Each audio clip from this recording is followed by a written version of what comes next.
রমজান রহমত, মাগফিরাত আর নাজাতের মাস। এই মাস মুসলমানদের জন্য এক মহান নেয়ামত। এই মাসেই নাজিল হয়েছে পবিত্র কোরআন। আল্লাহ তাআলা বলেন, রমজান মাস যাতে নাজিল করা হয়েছে কোরআন, যা মানুষের জন্য হেদায়াত। রোজা শুধু না খেয়ে থাকা নয়, এটি আত্মসংযম, ধৈর্য এবং তাকওয়া অর্জনের প্রশিক্ষণ।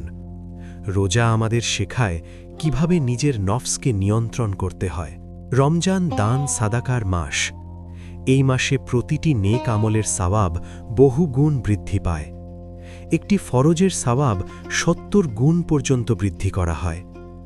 এই মাসেই রয়েছে মহিমান্বিত লাইলাতুল কদর, যা হাজার মাসের চেয়েও উত্তম।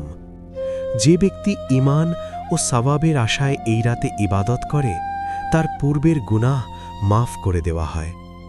তারাবির নামাজ, বেশি বেশি কোরআন তেলাওয়াত আর আল্লাহর কাছে ক্ষমা প্রার্থনা এই মাস আমাদের আত্মাকে পবিত্র করে।